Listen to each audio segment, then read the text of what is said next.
zone, so we should be all right for a while. And the only other thing I got was the Wind Energy Task Force of Lake County, which I served on, which everybody got the copies of.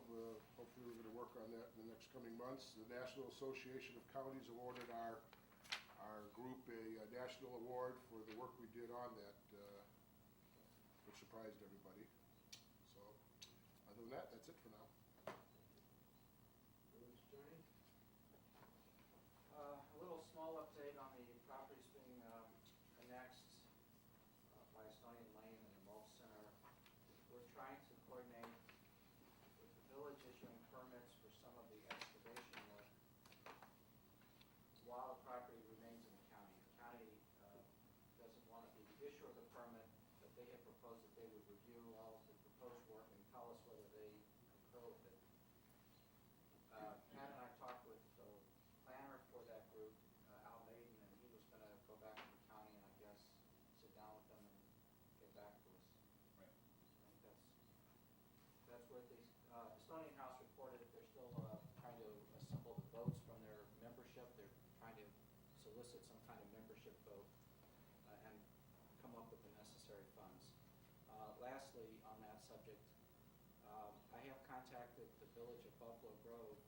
The shortest route for us to bring sanitary sewer to these properties would cross the property that Mr. Cody owns, which is in the village of Buffalo Grove.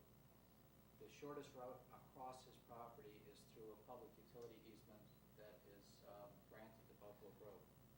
So we contacted Buffalo Grove to ask if they would have any objection to our running sewer through their public utility easement, and under some arrangement allowing Mr. Cody to connect. And Buffalo Grove's thinking about it, thinks it might be okay, thinks maybe we need an intergovernmental agreement in order to somehow document that this would happen, and we're having further conversation about it. The other topic I wanted to just bring to your attention is we've met a couple of times, the mayor and Pat and Russ and I, with a developer which has apparently gained control of the Riverwood Inn site, the 5-acre parcel. They listened to us because we said we thought we might want a grocery store if we could get one there, and it turns out that they may well have a grocery store that they told to us, which I think maybe I should not decide publicly, but they've been talking to a grocery store. This would require substantial improvements to Deerfield Road. We at one time had looked at what the ultimate build-out of Deerfield Road would be with the 37-acre development. And again, they're talking about a turn signal, a left turn lane. With an engineer before? Well, I'm sure there'll be some. Now that we never had, I don't think we ever studied the width of the right-of-way. I don't think we had developed the geometrics to the point where they're going to be developing them. So up to the bridge, there'd be a lot of work. At the bridge, it goes back to 2 lanes. But they don't think that, I'm putting words in their mouth, they don't think that it's possible to do the kind of retail development at that site that you're talking about without a traffic light. We did meet at one point with Lake County, with Public Works Department, Public Division of Transportation, and they concurred that it would be nice to have a traffic signal there, and so everyone is looking at what could be done to put a traffic signal there. It would basically align generally opposite of the FedLife driveway as before. That's the only place. In order to make this feasible, there's a lot of work. That off-site work was very expensive. When we priced it a couple of years ago, it was very expensive. They, of course, asked the village what the village could do, and we looked at ideas that wouldn't come out of the general village coffers, but financing tools that we could make available, and those included resurrecting the concept of a TIF in that area, using the 5 acres and whatever portion, the 37 is already in the village, that's probably 12 or 13 acres.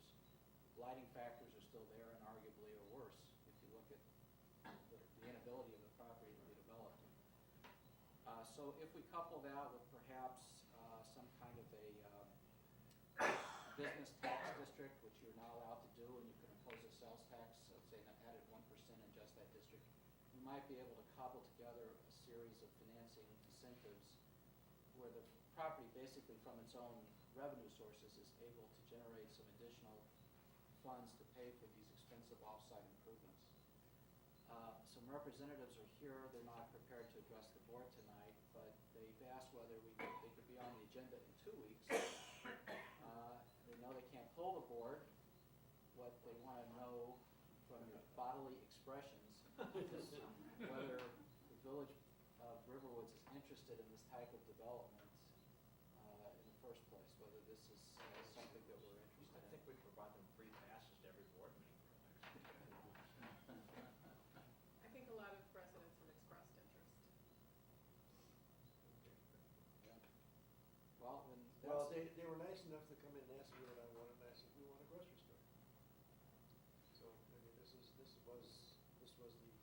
request, and they're fulfilling it, so. Okay. so I expect if you guys are be ready, we'll have a little bit more of a brief description of everything in a couple of weeks. Yeah, we'll be ready. Board meetings in 2 weeks. Did I omit to state anything I should have stated, or? Okay. You did okay, huh? Okay. Anything else? Urban Forest Management's not here, Plan Commission report, there is no Plan Commission meeting this month, and there's no CBA report. Police report. Well, since the June 5th meeting, we've had the following activity.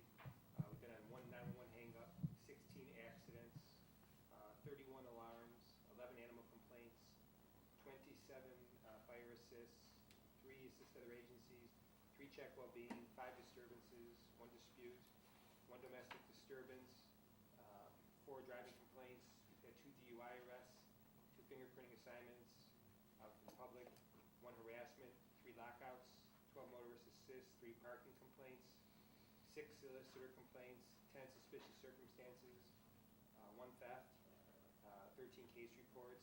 We've given out 6 crime prevention notices. We've made 137 traffic stops and issued 81 citations, 81 persons, 94 citations. And we're currently watching 4 houses that are checked regularly. I had some inquiries about the bicyclist who was injured on Deerfield Road last week, or a little over a week ago, and that person is still in the hospital. And when I talked to the family before the holidays, I haven't been able to interview that person yet. We did bring in some assistance from the Lake County Major Crash Assistance Team. They didn't conduct a full investigation, they just consulted them. It was just, with the lack of witnesses, we were just trying to determine if a car may have been involved. It didn't appear so, but many of you saw the Pioneer Press. I do have a telephone number out for the call if they did actually witness it. So we're still continuing the investigation, and I'm still waiting for an opportunity to talk to the gentleman who was injured. Anything else? What's on the agenda? Fire department. Okay, I've got 3 things to report on. The first is our call volume report. In the previous month, we had 5 fire calls, 4 car accidents, 20 requests for paramedics, and 7 other. Total for the year through the end of June is 200 calls. I look back and we're about 50 behind the previous years. So as I said, things had slowed down. I'm glad they've slowed down. I can tell you though, as I reported previously, it has picked up in the rest of the district, and eventually it will affect Riverwoods. The second thing I'm very pleased to report on, the benchmark of excellence in the fire service these days is to receive fire service accredited status. And it's a very difficult thing to achieve. Over the past 2 years, I've headed up a team at Lincolnshire Riverwoods Fire Protection District seeking to achieve that status. As part of that, we have to write an extensive phone book of reports documenting what we do, how we do it. They evaluate us not only as an emergency services provider, but also as a business. And they wanted to make sure that we're following best practices. With that being said, they felt that our documents were adequate, and they came out to visit us and did an assessment with 4 peer assessors over 5 days. It was grueling, and they went over just about everything you can imagine, from the